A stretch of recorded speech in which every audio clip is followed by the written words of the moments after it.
Hey everyone, it's Nick. Today I was gonna show you this awesome house, but there's no way of getting in there because nothing is here to trigger these iron doors which are blocking our way.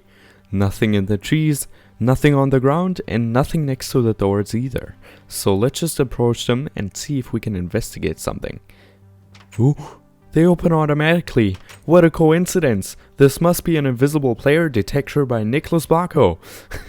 Welcome back everybody to Redstone Videos with Nick. Yes, that's what this segment is gonna be called, and as you could see, we have got ourselves an invisible player detector which is not using any command blocks. So the way this works is it's using a pretty cool hitbox glitch with the iron golem, which still works in 1.8, and this is the version right now, as you can see up there.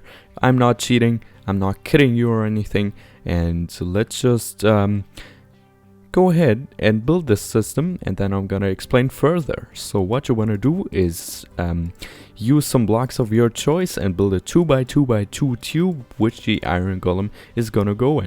So we're gonna place him up here, and don't place the pumpkin on top of him yet because we still need to place a wooden trapdoor right here. Alright, that's just for leveling our iron golem, which we're gonna push in like this. He has a pretty huge hitbox, so that's why it's a little bit hard to push him in, but we can make it. So the next step is to place a water bucket to align him in the corner right there, but since that's not quite enough, we still need to put a fence down here.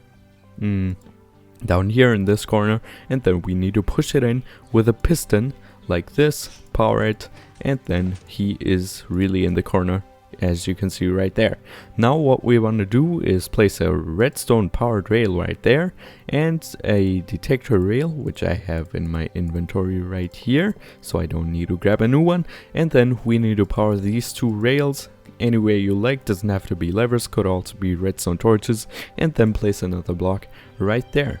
Alright, now we need a minecart which is gonna roll into that space right there, and now what we can see is if we hit this golem, the minecart will rotate or move at least. Yeah, come on, move. Yeah, you can see it's moving, and that is because the hitbox of the iron golem is actually hitting this minecart out of its place because he's moving into this direction then, and thus moving the minecart, which is then going over this detector rail, which we can use as an input or output for our redstone line. So you can see that it works. Alright, so the last step is to place a roof over this thing because you don't really want this sticking out of your floor, unless of course you're really fancy.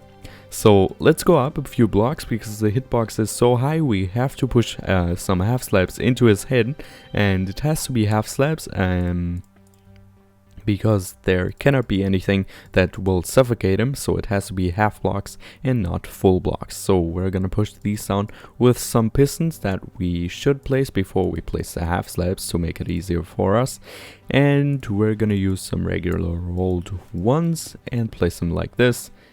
Destroy that block, and then some more slabs underneath it, like so. Grab another lever, and then put some more blocks on top, and power this whole thing. Unpower it, place some blocks above here to push them down even further, like this. And there we go, destroy these, destroy everything above here, and there you go. That's your mechanism done. We can just walk over this now, and it should all work like this.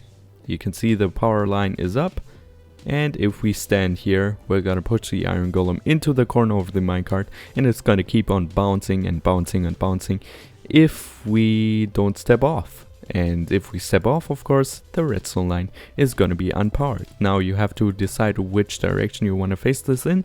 Since the minecart is going into this direction, I would recommend also building your walkway into this direction because you're gonna have to push the golem into this direction, and thus it would be the smartest to make your walkway go this direction as well. Man, so many directions. Yeah, because you walk over the iron golem and then he's gonna be pushed into this place, and I don't want to say direction anymore, so I hope you got it. But that's pretty much it. You can use this output for anything you like. It can be a trap, it could be doors like this one, it could be a nice piston door, or something you can come up with, maybe a combination lock. I don't know, whatever you want to build with this. It's just a cool prototype, and remember to teach your friends about this by clicking the share and like button and comment on this video. I love reading comments, and if you have any questions, please do also leave them in the comments. It will always be appreciated. And that's it. Thanks for watching. Click the boxes at the end of this video, and then we're gonna see us next time. Goodbye.